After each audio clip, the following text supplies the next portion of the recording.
कुंती महारानी चरणों में गिर पड़ी और गोविंद से हाथ जोड़ करके प्रार्थना करती हैं कि हे मुरली मनोहर, हे गोविंद, आपने सभी को मन इच्छित वरदान दिए। अरे जिसने जो मांगा सबको आपने प्रदान किया। कुंती महारानी ने ऐसे झोली फैला दी और कहती है कि गोविंद, यदि मुझे भी कुछ दोगे तो बड़ी कृपा होगी। क्या चाहिए बुआ? बोले गोविंद, मेरी एक ही अर्जी है। और क्या वरदान मांगा कुंती महारानी ने? कन्हैया ने कहा था कि बुआ कुंती से कि बुआ, आज आप जो कुछ भी मांगोगी, आज आप इंद्र का पद मांगोगी तो मैं तुम्हें प्रदान करूंगा। ब्रह्मा का पद भी कदाचित आपने मांग लिया ना, तो आपको बोलने में तो देर हो सकती है, पर मुझे देने में देर नहीं होगी। बोलो बुआ, तुम्हें क्या चाहिए? हम और आपसे परमात्मा ने ये कहा होता ना, तो एक वरदानों की लंबी लिस्ट तैयार करके ले आते। पर कुंती महारानी ने क्या वरदान मांगा? बोले कन्हैया, यदि कुछ देना ही चाहते हो तो मुझ दासी की झोली में एक ही भिक्षा डाल दो गोविंद। बोले विपदा संतु नः सस्वत तत्र तत्र जगत गुरु। कुंती महारानी कहती है, हे जगत गुरु, हे कन्हैया, आपकी कृपा को कोई समझ नहीं सकता है। हम में इतनी सामर्थ्य नहीं है कि हम भगवान को जान पाए। पूज्य गुरुदेव भगवान कहते हैं, बोले भगवान ना साधना साध्य है। यदि हम सोचे साधना के माध्यम से हम उनको पा सकते हैं तो 80 वर्ष की टोटल हमारी उम्र है। इसके माध्यम से हम भगवान को नहीं जान सकते। बोले साधन के माध्यम से, रुपए पैसे के माध्यम से जान लें। बोले साधन के माध्यम से भी नहीं जान सकते। क्यों? क्योंकि उनकी पत्नी स्वयं लक्ष्मी है। भगवान ना साधना साध्य है ना साधन साध्य है, हमारे ठाकुर तो केवल कृपा साध्य है।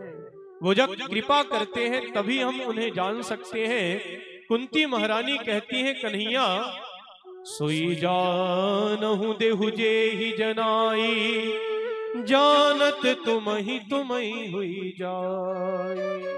हे कन्हैया, आपको कोई जान नहीं सकता। अरे जिस पर आप कृपा कर देते हैं ना, वही आपको जान सकता है। एक बर्फ की पुतली है, उस पुतली को आप समुद्र में छोड़ो कि जाओ जाकर के समुद्र की गहराई का पता लगाना। समुद्र में छोड़ने के बाद कुछ समय के बाद क्या होगा?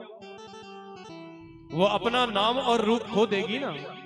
अब उसे कोई बर्फ कहेगा? वो समुद्र में मिल गई, समुद्र हो गई। इसी प्रकार जब हम भगवान को खोजने के लिए चलते हैं ना, तब हम वो नहीं रह जाते जो थे, तब हम वो हो जाते हैं जिसे खोजने के लिए चलते हैं। जिन खोजा तिन पाइया, गहरे पानी पैठ। जितना अंदर घुसते जाएंगे समुद्र के अंदर रत्न उतने ही मिलेंगे। इसी तरह भक्ति में जितना डूबते जाओगे ना, उतने आनंद की अनुभूति आपके हृदय में होती रहेगी। कुंती महारानी कहती हैं, गोविंद, आपकी लीलाओं को कोई नहीं जान सकता है। ठाकुर, आपने हमारी प्रतिपल रक्षा की। अरे लाक्षागृह में जब पांडवों को जलाने का षड्यंत्र रचा गया था, गोविंद आपने ही तो रक्षा की ना। महाभारत जैसे युद्ध को हमने ऐसे जीत लिया मानो जैसे एक गोखुर के गड्ढे को एक नन्हा सा बालक आसानी से पार कर लेता है। इस तरह हमने महाभारत जैसे युद्ध को जीत लिया कन्हैया, आपकी कृपा से ही।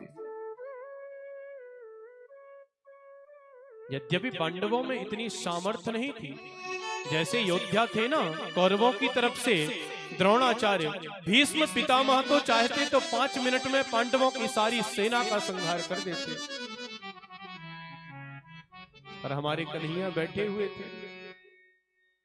तो बोले गोविंद, आपकी कृपा मात्र से इतने बड़े युद्ध को हमने ऐसे जीत लिया जैसे एक नन्हा सा बालक गोखुर के गड्ढे को आसानी से पार कर लेता है। कुंती महारानी कहती हैं, कन्हैया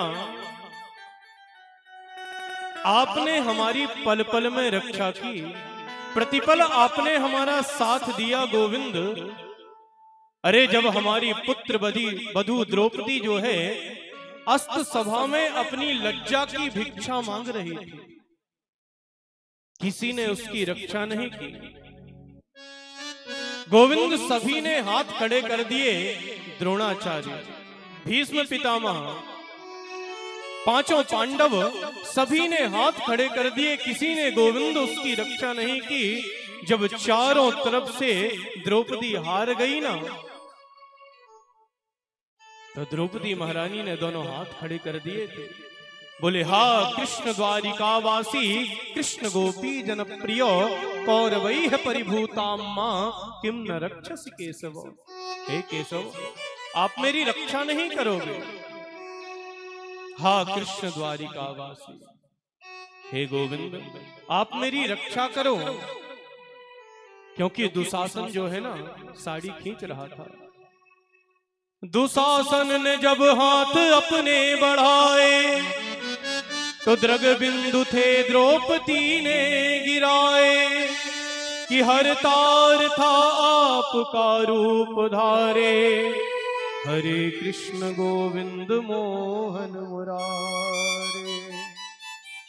गोविंद किसी ने रक्षा नहीं की, आपने ही तो रक्षा की ना कन्हैया। ऐसा लग रहा था कि मानो वहां पर आप वस्त्रावतार के रूप में प्रकट हो गए हो। दुशासन के पास 10,000 हाथियों का बल था, 10 सहस्त्र गज बल घट्यो, पर घट्यो न 10 गज चीर। 10 गज चीर कम नहीं हुआ। दुशासन साड़ी खींचते खींचते परास्त हो गया बंधुओं। मानो आज ऐसा लग रहा था कि नारी बीच सारी है कि सारी बीच नारी है, या नारी ही की सारी है या सारी ही में नारी है। ऐसा प्रतीत हो रहा था मानो गोविंद वस्त्रावतार के रूप में प्रकट हो गए हो। सुंदर सफेद से बैगनी सब्ज हरी पीली इत्यादि प्रकार के पटभूषण प्रकट कर दिए थे गोविंद ने। कन्हैया आपने ही तो रक्षा की ना। अरे लुटते लाज द्रौपदी की देख रहे निर्मोही सारे, जिनको था अभिमान आप में वो बैठे थे गर्दनदार। लाज लुटी विश्वास लुटा, लुट गए सब आधार, और जग से हार मिली तब द्रौपदी पहुंची प्रभु के द्वार। हा कृष्ण द्वारिकावासी, गोविंद ने रक्षा की। कुंती महारानी कहती है गोविंद आपने ही तो रक्षा की ना।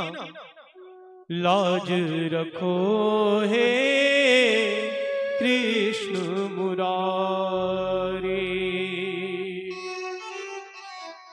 द्रौपदी महारानी यही तो कह रही थी, लाज रखो हे कृष्ण मुरारी।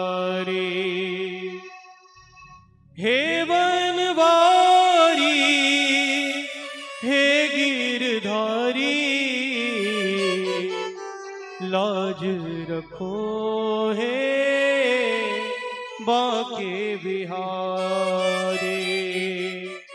लाज रखो हे गिरवर धारे। द्रौपदी ने पुकारा, गोविंद ने रक्षा की। कुंती महारानी कहती है हे कन्हैया आपने प्रतिपल हमारी रक्षा की गोविंद। मुझ दासी की भी एक विनती है ठाकुर, उसे भी स्वीकार कर लेना। क्या विनती? कुंती ने झोली फैला ली और कहती हैं, बोले विपदा संतु नः सस्वत तत्र तत्र जगद गुरो, भवतो दर्शनम यत् स्यात् अपुनर्भव दर्शनम। हे कन्हैया यदि मुझे कुछ देना है ना कन्हैया, तो मेरी झोली में बोले विपदा संतु नः सस्वत, आप विपत्ति डाल दो। कन्हैया कहते हैं बुआ जीवन भर आपने विपत्तियों का सामना किया और जब सुख वाले दिन आए तो तुम पुनः विपत्ति मांग रही हो, ये मैं आपको नहीं दूंगा। बुआ कुंती कहती है, रुदन करने लगी और हाथ जोड़ करके कहती है, हे मुरली मनोहर सरकार, बोले एक विपत्ति दूर ना हो दूसरी विपत्ति आ जाए, दूसरी विपत्ति दूर ना हो तीसरी विपत्ति मेरे जीवन में आ जाए, मेरा सारा जीवन विपत्तियों से ही घिर जाए। बुआ आप विपत्ति क्यों मांग रही हो? तो क्या गजब का जवाब देती है कुंती महारानी। कहती है, कन्हैया सुख में जीव तुम्हें भूल जाता है और हे ठाकुर दुख में तुम्हारी नित्य प्रति याद आती है, इसलिए विपदो नैव विपदः संपदो नैव संपदः विपत् विस्मरणम विष्णु संपन्नारायण स्मृति। हे गोविंद, ये जीव जो है ना सुख में आपको भूल जाता है, दुख में हम भगवान की याद करते हैं ना। एक भक्त कहता है, बोले सुख के माथे सिल पड़े जो नाम प्रभु का भुला, अरे बलिहारी वा दुख की जो पल पल नाम जपा। दुख में हम कैसे याद करते हैं भगवान को। तो भक्त कहता है कि बलिहारी वा दुख की जो पल पल नाम जपाए। अरे इससे अच्छा तो दुख है ना जिसमें भगवान की याद आती रहे। कहे हनुमंत विपत्ति प्रभु सोई, जब तब सुमिरन भजन न हो। विपत्ति ही श्रेष्ठ है।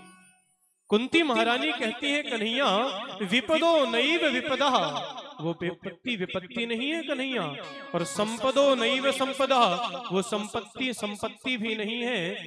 बोले सबसे बड़ी विपत्ति और सबसे बड़ी संपत्ति क्या है?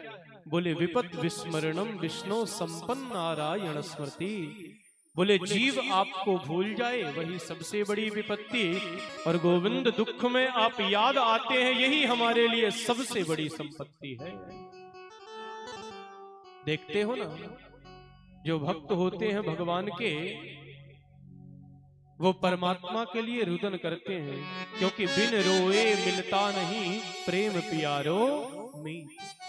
जब तक हम उसके लिए रोएंगे नहीं तब तक वो भगवान हमें मिलेगा नहीं। आप उसकी याद तो करो। अरे याद का उल्टा दया हुआ करता है। जब हम उसे याद करेंगे तब वो ठाकुर हमारे ऊपर कृपा करेगा। याद आएगी उनको कभी ना कभी, आप उनको पुकारो तो वो ठाकुर जरूर कृपा करेंगे। याद आएगी उनको कभी ना कभी, कृष्ण दर्शन भी देंगे कभी ना कभी। ऐसा विश्वास मन में जमाते चलो, कृष्ण गोविंद गोपाल गाते चलो। जब हम याद करेंगे तो याद का उल्टा दया होता है, तब वो ठाकुर हमारे ऊपर दया करते हैं। कुंती महारानी कहती है कि गोविंद आप हमें दुख दे दो। कन्हैया ने भक्ति का वरदान दिया।